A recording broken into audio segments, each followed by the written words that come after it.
de Haute-Normandie, pour faire bref. Donc Nicolas Bay est un très ancien militant du Front National puisqu'il a été responsable national de la jeunesse avant de poursuivre ses activités militantes et d'accompagner la percée de ces 20 dernières années du Front National. Donc c'est à ce titre qu'il est là, puisque vous savez qu'en Sarthe, le Front National a confirmé lors du premier tour de ces élections départementales son implantation vérifiée au moment des municipales, amplifiée lors des élections européennes, avec encore une progression au niveau du département au premier tour de ces élections départementales. Notre objectif étant évidemment de tenter de faire élire un, deux, peut-être trois binômes au deuxième tour de ces élections, sachant que ce serait pour nous une très grande première dans notre département et même dans le Grand Ouest. Voilà, donc je vais être très bref, je vais laisser la parole à Nicolas. Merci Pascal, merci de votre présence pour ce point presse d'entre-deux tours. C'est une étape importante pour le Front National ici dans la Sarthe. Nous sommes qualifiés donc pour le second tour dans 15 des 21 cantons de la Sarthe, c'est-à-dire l'immense majorité des cantons. Le Front National, à cette occasion, a changé de dimension de façon tangible, a changé de statut. Nous ne sommes plus, comme ça a pu être le cas autrefois, une force modeste de premier tour, sans perspective ni de nous qualifier pour le second tour, ni encore moins de gagner. Désormais, le Front National, et c'est une réalité partout en France, y compris dans ces territoires de l'Ouest qui ont longtemps été un peu plus imperméables, disons, au vote Front National. Aujourd'hui, nous sommes non seulement en capacité de nous qualifier massivement pour le second tour, mais également peut-être de gagner, parce qu'on l'a vu notamment lors des dernières élections 2013-2014, les différentes élections partielles, que nous avions aujourd'hui une capacité de progression entre les deux tours qui est importante, une capacité à rassembler les Français, déçus par la droite, déçus par la gauche, autour de nos candidats, à la fois au premier tour, mais également entre les deux tours. Et quelles que soient les configurations de deuxième tour, c'est aussi un des enseignements municipaux de l'an passé en particulier, nous avons cette capacité, y compris dans des duels face à la droite, qui est peut-être la configuration la plus courante dans le département, et qui peut apparaître comme la configuration la plus difficile, en réalité, nous avons là aussi dans cette configuration-là des capacités de progression. Le Front National, depuis dimanche soir, a confirmé son statut de premier parti de France, n'en déplaise à certains qui, en présentant les résultats de façon agrégée de l'UMP, de l'UDI, du MoDem et des divers droites, parviennent tant bien que mal à légèrement nous dépasser en chiffres, mais la réalité c'est que si on fait un classement par parti politique, ce qu'a fait d'ailleurs le ministère de l'Intérieur, on ne peut guère soupçonner d'un excès de bienveillance à l'égard du Front National, eh bien nous sommes bien, toujours, comme le dit l'affiche qui est derrière moi, le premier parti de France. Nous avons confirmé donc nos résultats des élections européennes et nous les avons dans beaucoup de départements et d'une façon générale au niveau national amplifiés. Et c'est d'ailleurs le cas ici dans la Sarthe, puisque aux élections européennes du mois de mai, c'était déjà un record, nous avions atteint près de 25% de voix. Et dans les 21 cantons où nous étions présents, c'est la totalité des cantons de la Sarthe dimanche dernier, nous avons obtenu 26,4%.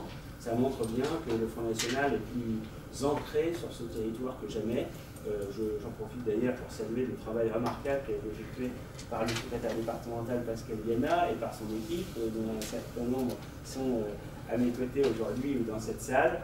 C'est un travail de structuration locale, de développement, de professionnalisation du Front National qui s'effectue partout et qui a été effectué ici aussi dans la Sarthe. Nous avons connu une brève période de latence liée au décès, vous le savez, il y a quelques mois, de notre ancien secrétaire départemental Jean-François Legras. Et malgré ce handicap conjoncturel, eh bien, très rapidement, les équipes se sont organisées pour à la fois une présence massive, qui était une première exigence, un premier succès, une présence massive pour ces élections départementales, et une campagne qui a été menée tambour battant, de façon très dynamique, avec des candidats sur le terrain, ce qui nous a permis de nous qualifier pour le second tour dans 15 cantons et d'obtenir de très bons résultats. J'en profite d'ailleurs pour souligner le fait que nos candidats, un peu partout en France, ont mené une vraie campagne de terrain on parlait du problème des départements, de l'existence des départements qui est aujourd'hui clairement menacée, puisque le Premier ministre a annoncé il y a quelques mois seulement qu'il entendait les supprimer à quelques années d'échéance. Et bien nous avons réaffirmé à l'occasion de cette campagne d'abord notre attachement au département en tant qu'échelon de proximité et d'efficacité auquel les Français sont attachés, de la même façon qu'ils sont attachés à nos communes. Nous défendons, nous, au Front National, le triptyque État-nation, département, commune, alors que nos adversaires, souvent, privilégient l'Union européenne au détriment de la nation, des immenses régions au détriment de nos départements et des intercommunalités parfois extrêmement vastes au détriment de nos communes, ce qui a pour effet principal d'éloigner considérablement les citoyens du centre de la décision. Donc c'était évidemment pour nous l'occasion de réaffirmer notre attachement au département, notre attachement aussi aux compétences des départements et notamment les services publics et les compétences sociales qui sont absolument fondamentales, le soutien aux personnes âgées, aux personnes handicapées et aux familles.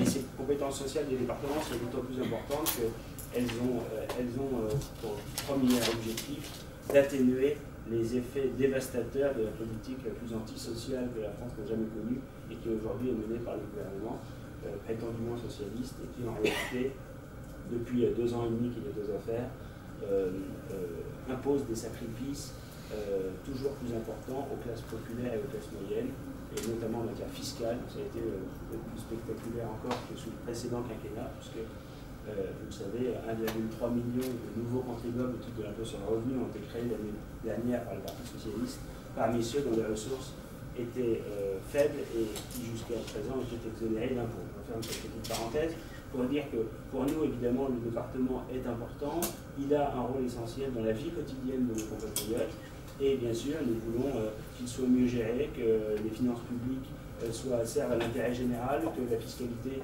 soit allégée, que les services publics soient renforcés, que le communautarisme n'ait pas sa place dans les politiques départementales, et que le département, et ça je crois que c'est une grande dérive que nous dénonçons au Front National, que les départements ne soient pas utilisés grâce à la clause de compétence générale pour s'occuper de tout et de n'importe quoi, et souvent au détriment de leur prérogative essentielle. Nous pouvons donc réorienter les départements dans leur fonction première et faire en sorte que l'argent public soit mieux utilisé.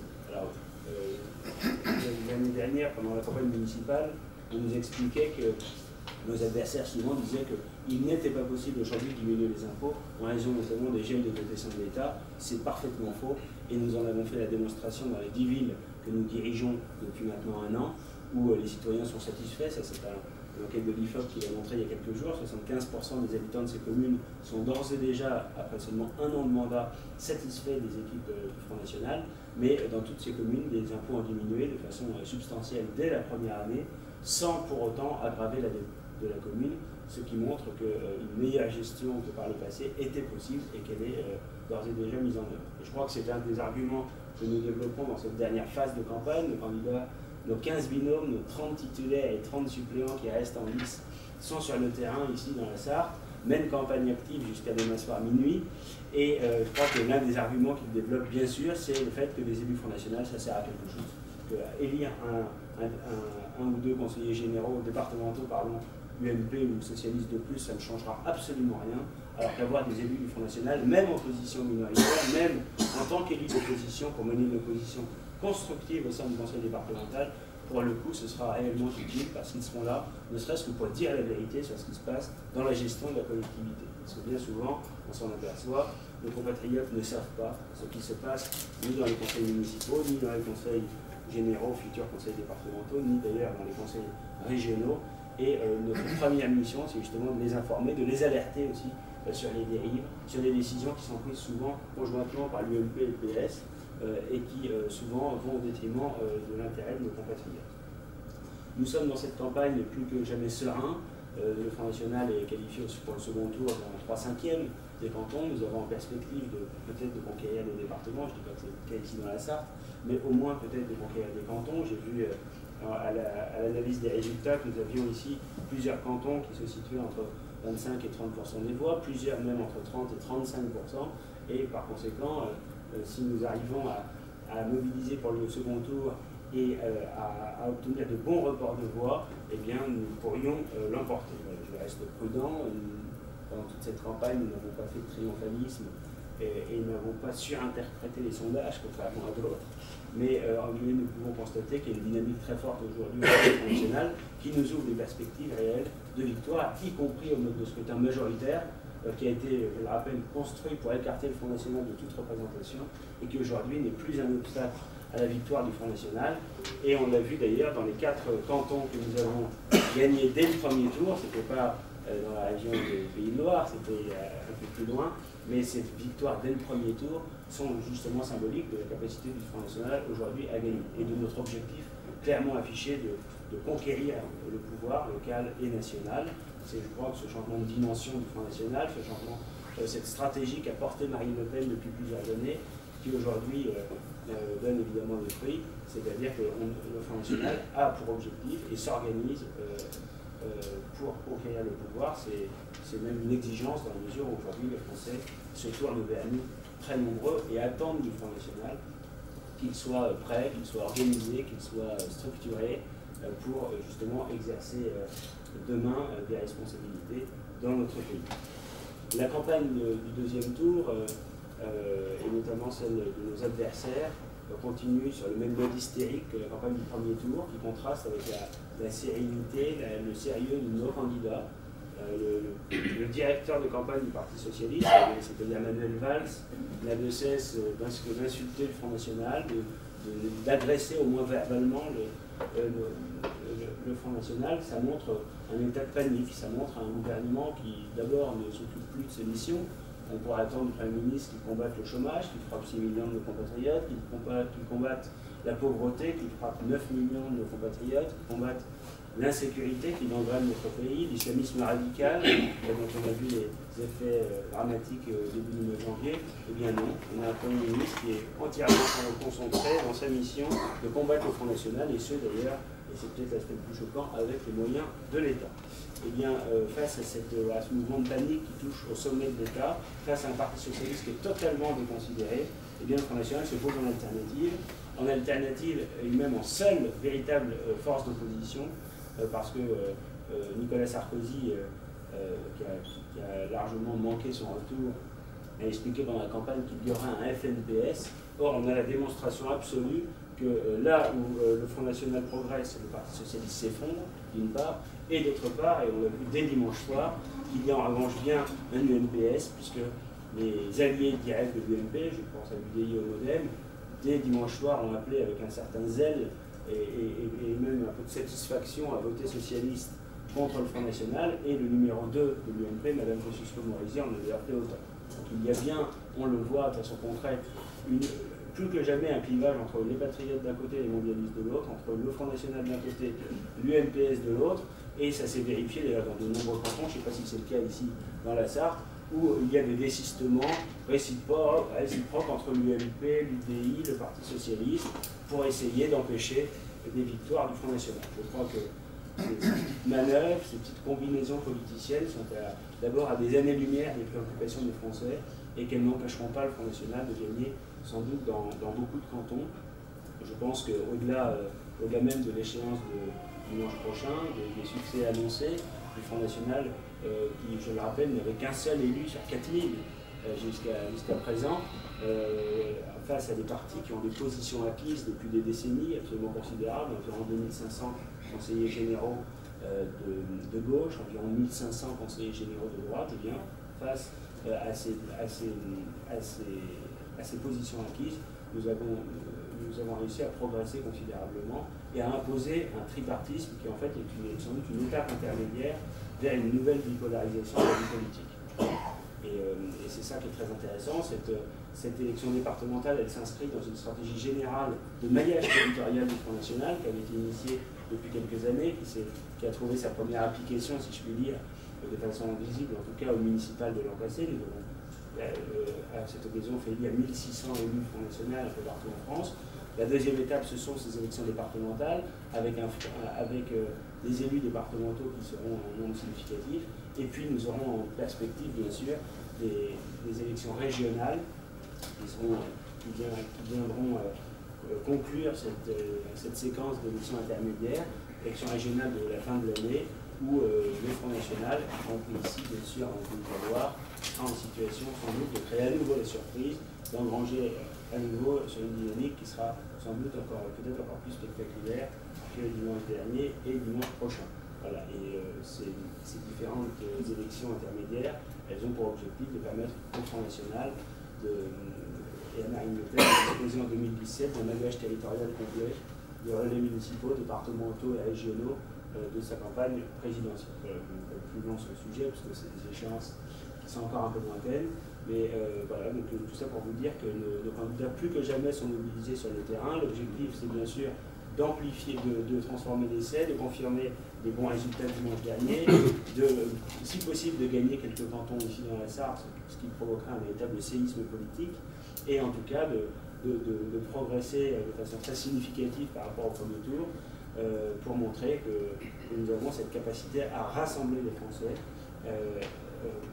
et par conséquent à les défendre dans la durée pour ces élections départementales, mais également dans la perspective des régionales de la fin de l'année. Voilà ce que je voulais vous dire, et naturellement nous sommes, Pascal Guénel et moi-même, à votre disposition si vous avez des questions. Si vous voulez bien, une première question à M. Gana. Domaine libre, hein, monsieur. Oui, Sergio Gana. Vous parliez tout à l'heure du premier parti de France, et vous disiez aussi que le FN en Sarthe avait fait le premier parti en nombre de voix. Combien de binômes sont encartés au Front National en Sarthe? Puisque le décompte est fait par, vous avez vu par exemple tous les autres partis, il y a des binômes Parti Socialiste, des binômes divers gauche, des binômes UMP, des binômes majorité départementale, donc tout est très... Oui, alors, je voulais savoir si tous les binômes avaient leur carte du Front National. Il n'y avait qu'une seule personne qui n'était pas encartée du Front National, si je me trompe, qui était le Ciel. Ah oui. C'est donc Arnaud Menu, qui d'ailleurs s'était noté, d'ailleurs je crois lors de la conférence de presse, j'avais bien précisé que Arnaud Menu était donc... Tous les autres ont leur carte nationale. Je précise d'ailleurs là-dessus, parce que j'ai eu un échange de courrier avec le ministère de l'Intérieur il y a quelques jours, que en réalité, plus encore que l'adhésion au parti politique, ce qui est pris en considération par les ministères et par les préfectures, c'est l'étiquette politique déclarée du candidat. Quand on dépose sa candidature, on déclare une étiquette politique et d'ailleurs la préfecture ne demande pas si on est à jour de cotisation ou pas dans le parti. Donc en fait, en réalité, tous nos candidats, nos 21 binômes de candidats ont déposé comme étiquette politique Front National, voilà, y compris d'ailleurs le cas particulier de la Menu du Ciel, puisque le Ciel n'est pas recensé en tant qu'étiquette politique autonome, si je puis dire, oui, dans les nomenclatures du ministère de l'Intérieur. Donc en réalité, voilà, officiellement pour le ministère, il s'agit de 21 binômes Front National. Une autre question, le reproche qu'on fait souvent le contraire tout à l'heure, je veux savoir réellement, mais le reproche qu'on fait souvent aux binômes, aux candidats du Front National, c'est qu'on ne les voit pas trop sur le terrain. Est-ce que la Sarthe fait exception à la règle? Les candidats nombreux qui sont dans la salle semblent protester un peu contre cette remarque, mais je crois que nos candidats ont été très présents sur le terrain, ont mené une campagne active. Ce qui est vrai, et nous l'assumons totalement, c'est que nous avons beaucoup de candidats qui jusqu'à présent n'étaient pas implantés, ne sont pas en particulier des élus ou des notables locaux. Et ça, non seulement nous l'assumons, mais nous le revendiquons.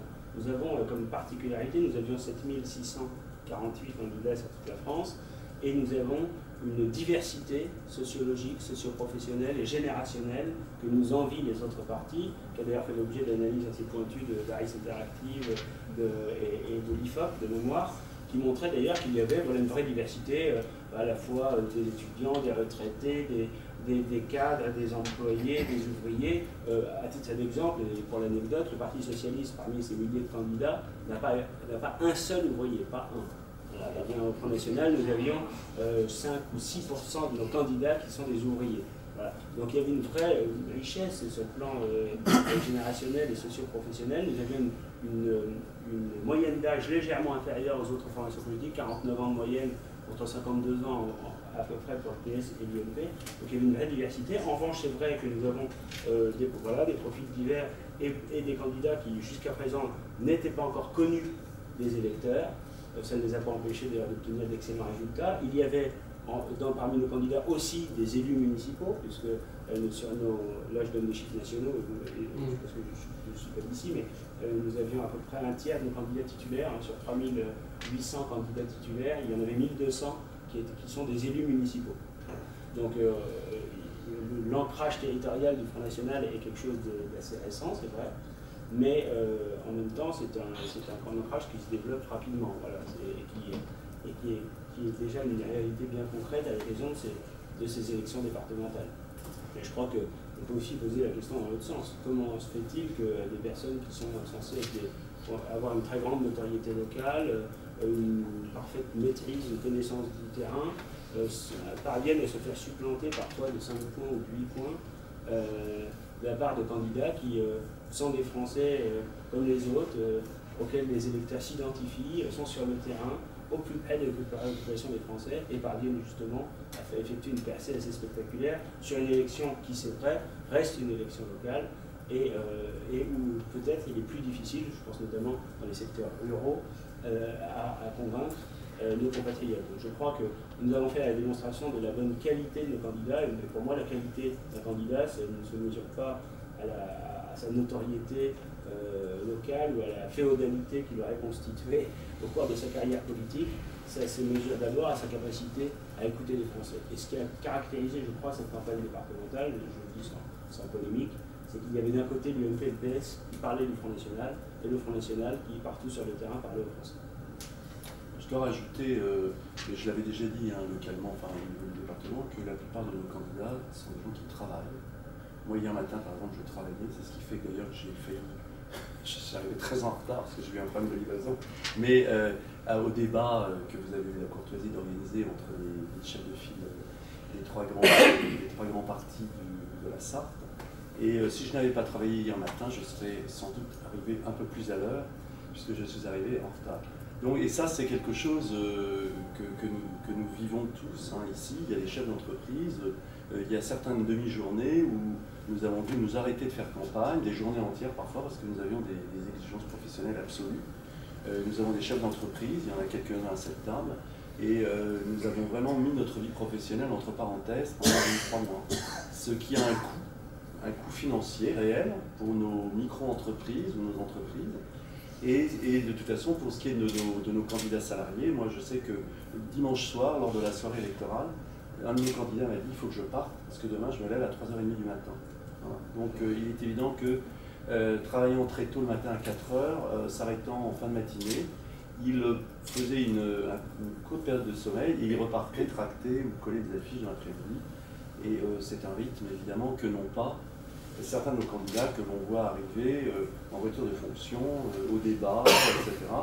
Et moi j'aimerais bien, par exemple, je ne suis pas allé à une invitation d'FR3 Région lundi, parce que c'était à Nantes, et qu'il m'était impossible de consacrer 5 heures aller-retour à Nantes. Je sais que tous les gens qui y sont allés pour l'UPS et l'UMP, ils sont allés conduits par quelqu'un. Voilà. Donc c'est la grande différence, et c'est sûr que c'est une différence. Alors elle est peu perceptible vue de l'extérieur, mais elle est bien réelle. Je compte sur vous pour le dire.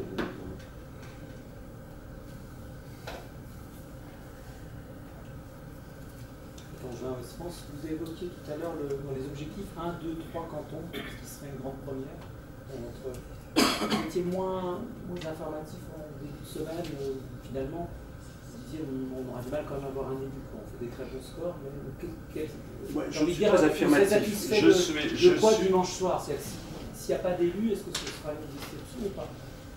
On est toujours déçu quand on n'a pas d'élu, quand on se présente aux élections et qu'on a fait une telle progression avec des chiffres aussi élevés. Et il est évident que nous ne sommes pas non plus, comment dirais-je, présomptueux. Tout d'abord, nous faisons confiance aux électeurs. Les électeurs sont libres de choisir. Et puis en plus de cela, nous avons affaire à des gens qui utilisent des moyens extrêmement puissants. Nous constatons par exemple que les tracts sont distribués non pas par des militants, mais par des équipes salariées. Nous voyons bien que parfois ce sont des employés municipaux qui le font, en dehors de leurs heures de travail. Alors peut-être sont-ils volontaires, nous ne savons pas exactement. On peut penser qu'on les incite fortement à le faire. Alors ça n'est pas nouveau, ça n'est pas spécial à la Sarthe, hein, je ne dis pas cela, mais il est évident que cela pèse très lourd face à nous. Et je pense que ceci d'autant plus que je trouve que dans la Sarthe, le débat a été largement relayé par la presse, donc nous n'avons pas à nous plaindre sous cet angle-là. Nous avons été vraiment, nous avons pu nous expliquer, présenter nos idées, nos arguments. Mais voilà, donc ce ne serait pas une défaite, ce ne serait pas un échec, ce serait le choix des électeurs. Nous ne défendons pas des positions acquises ou des réseaux de pouvoir.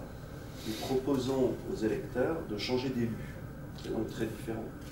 Et ce choix, s'ils ne peuvent pas le faire totalement à cause d'un mode de scrutin très défavorable, eh bien, ils le feront à d'autres occasions. Après tout, ça serait quand même paradoxal que dans ce département, si on additionne les divers droites, les maires ruraux qui sont obligés de passer sous la coupe de l'UMP de gré ou de force, le Front de gauche, les Verts, eh bien quasiment 35% de l'électorat ne sera pas représenté, peut-être s'il n'y avait pas d'élu Front National, au conseil départemental.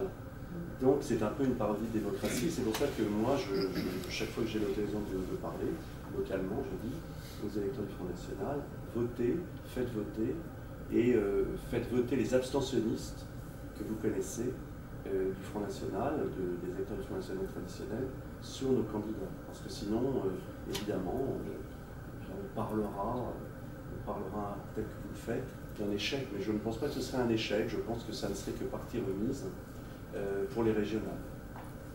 Je crois aussi que les objectifs chiffrés, vous savez, on n'en a pas tellement donné, ni au niveau national, ni au niveau local. Pour être tout à fait clair, on avait 3 objectifs. Le premier objectif, c'était d'être présent partout. Le défi a été relevé sans encombre. 21 cantons pourvus, donc au total 84 candidats titulaires et suppléants. Deuxième objectif, c'était de progresser par rapport à l'élection à la dernière échéance, qui était déjà un record historique, c'était les européennes. Nous progressons d'un point et demi dans le département, Paris gagné également. Le troisième objectif, c'est dimanche soir d'amplifier cette dynamique, c'est-à-dire de progresser dans chaque canton. Je pense que là aussi, nous ne serons pas déçus. Et je dirais, la cerise sur le gâteau, la prouesse, ce serait de conquérir un canton. Mais je dirais, s'agissant des 3 objectifs raisonnables qui étaient les nôtres, il y en a 2 sur 3 qui sont déjà atteints, et je suis assez confiant sur le 3e.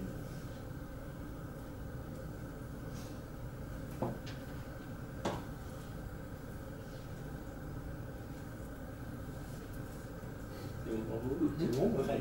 Merci beaucoup.